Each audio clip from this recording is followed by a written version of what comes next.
Hi, welcome to my channel. అందరూ ఎలా ఉన్నారు? నేనైతే పర్లేదు, బాగానే ఉన్నాను. ఏం చేస్తున్నామని చూస్తున్నారా? పాపకు బుక్స్ తీసుకున్నాం కదా, వాటికి అట్లయితే వేసే కార్యక్రమం అయితే స్టార్ట్ అయింది. మా పుట్టి చూడండి ఎలా చూస్తుందో. హెల్ప్ చేస్తానని కూర్చుంది. లాస్ట్ వరకు చూడండి ఎంత హెల్ప్ చేస్తుందో. మేమైతే బుక్స్ తీసుకొని వచ్చేసాం, కానీ అట్టలు స్టిక్కర్లు కొనడం అయితే మర్చిపోయాము. అప్పటికప్పుడు మరేం లేక లాస్ట్ ఇయర్వి ఉంటే వాటిని వేద్దామనేసి కూర్చున్నాము. ఎంతవరకు వస్తే అంతవరకు వేద్దామనేసి స్టార్ట్ అయితే చేసేసాము. ఇలా స్టార్ట్ చేసాము లేదో అలా స్టాప్లర్ మిస్ అయిపోయింది. ఇక్కడే ఉంది అని చూస్తే ఎక్కడ ఉందో కనిపించట్లేదు. ఇక్కడే పెట్టాము. మొత్తం వెనికేటప్పటికి మళ్ళీ దొరికింది. స్టాప్లర్లో అయితే పిన్నులు ఫిల్ చేసుకొని ఇకైతే స్టార్ట్ చేసాము. నాకైతే అట్టలు వేయడం అంటే చాలా సరదాగా ఉండే, కానీ ఇప్పుడు వేయడం అయితే చాలా కష్టంగా ఉంది. అంటే కూర్చోలేకపోతున్నాను కదా, అలా అనేసి బుక్స్కి అయితే ఇలాగైతే అట్లు వేసుకోండి. అంటే కింద సైడ్ అంటే కట్ చేయకుండా డైరెక్ట్ బ్యాక్ సైడ్లో దోపేస్తే ఏంటంటే అట్టలు ఎప్పటికీ చిరగకుండా బయటికి రాకుండా ఉంటాయి. చాలా బాగా వస్తాయి. మీరైతే ట్రై చేయండి.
చూడండి, నేను ఇంత కష్టపడి వేస్తుంటే మా పుట్టది ఒక పక్క ఎలా దుంపలు చేస్తుందో ఆ స్టిక్కర్స్ అని తీసేసింది.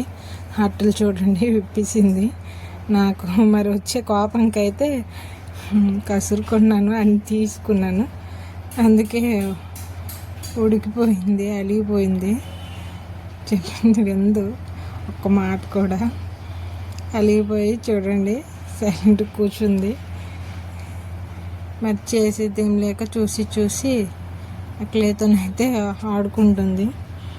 ఈ ఇయర్ అంతగా నేను ఏ ఇయర్ కూడా కష్టపడలేదు అదే బుక్స్కి అట్లు వేయడంలో. ఇంకా ఎవరు వేయరు, ఇంకెవరు లేరు కూడాను. వాళ్ళ డాడీ అంటే డ్యూటీ ఇవి అవన్నీ తిరిగినప్పటికే సరిపోద్ది. ఇంకా ఈ అట్లు వేసుకొని ఎప్పుడు కూర్చుంటారు. ఈయన రెడీ చేయాలి, తప్పదు.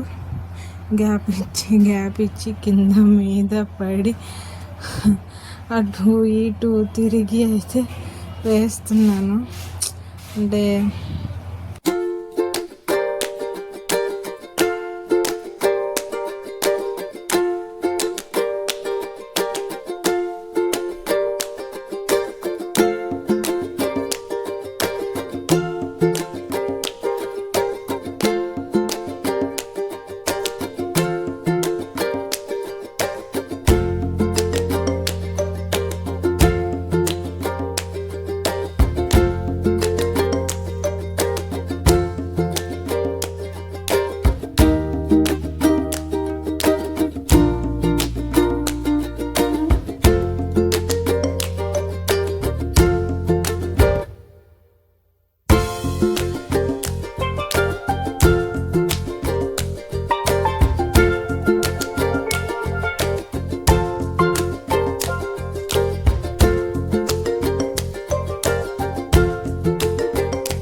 చాలా ఇబ్బందిగా ఉంది కూర్చోడానికి. అంటే ముందుకు ఇలా కూర్చుంటే పొట్ట అడ్డు వచ్చేస్తుంది, అసలు కూర్చోలేకపోతున్నాను. అయినా సరే కష్టపడి వేయాలి కదా, కింద మీద పడి వెనక్కి ముందుకే ఏటిన బాధ నిజంగా దేవుడికే తెలుస్తుంది.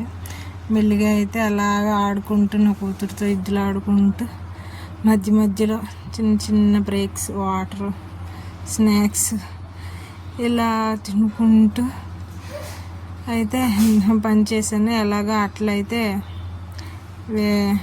వేసేసాను. చాలా బుక్స్ అయితే ఉండిపోయి, అంటే అట్లు అయిపోయాయి వేసేలోగా. అంటే పాత కదా ఏమో కొంచెమే ఉండే, కొంచెం బుక్స్ వరకు అయితే వచ్చాయి, అయిపోయాయి. మళ్ళీ చేసేది లేక కొద్దిసేపు బ్రేక్ తీసుకుందామని బయటికి వెళ్ళి కొద్దిసేపు కూర్చున్నాను. కొద్దిసేపు కూర్చున్నాక తర్వాత మళ్ళీ మా పిల్లలు వస్తే, అంటే మా తోటకోళ్ళ వాళ్ళ పిల్లలు కొంచెం పెద్ద పిల్లలని వస్తే వాళ్ళని ఊర్లోకి పంపించి అయితే మళ్ళీ బుక్స్ అట్లు కొనుక్కొని రమ్మన్నాను, స్టిక్కర్స్ ఇవి తీసుకొని రమ్మన్నాను. అవి అయితే తీసుకొచ్చారు. వాటితో మాకు అయితే ఫ్రీగా కొన్ని ఐటమ్స్ కూడా ఇచ్చారు. బుక్స్కి వేసేసి మెల్లిమెల్లిగా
బుక్స్కి స్టిక్కర్స్ అన్నీ పెట్టేశాక అయితే లాస్ట్ థింగ్ ఏంటంటే మరి అదే మెయిన్ నేమ్స్ రాయడం. అవి రాయకపోతే మాత్రం బుక్స్ అయితే మిస్ అయిపోతాయి. స్కూల్కి వెళ్తే మరి ఇంటికి రావు బుక్స్, అవి మెయిన్ రాసి పెట్టాలి. రాయకపోతే మాత్రం అంతే సంగతి. అన్ని బుక్స్ మీద అయితే నేమ్స్ అయితే రాసేసాను. రాసేసి కొంచెం సేపు ఆరబెట్టాను. ఆ స్టిక్కర్స్ మీద పెన్తో రాస్తే అది ఒకదానికొకటి అంటుకుంటాయి. అలా అనేసి నేమ్స్ రాసి ఫ్యాన్ కింద మొత్తం పరిచేసి మంచం మీద ఆరబెట్టేసాను. అట్లన్నీ వేసి కంప్లీట్ అయిపోయాక అలా రాసి ఆరబెట్టేసి నేనైతే కొద్దిసేపు అయితే రెస్ట్ తీసుకున్నాను. నిజంగా చాలా కష్టపడ్డాను. నెక్స్ట్ ఇయర్కి ఇంకా ముగ్గురు అవుతాయి ఏటో. ఇయర్కి ఒక్కరు వేయలేకపోయాను, ఇంక ముగ్గురు ఇంకేటి వేసేస్తాను, ఏటి చేసేస్తాను. నిజంగా అస్సలు నా వల్ల అయితే కాలేదు. మొత్తానికైతే బుక్స్ అన్నీ అయితే కంప్లీట్ చేసేసాను. చూడండి నా కష్టం నిజంగా. ప్లీజ్ లైక్ చేయండి, subscribe my YouTube channel, support చేయండి.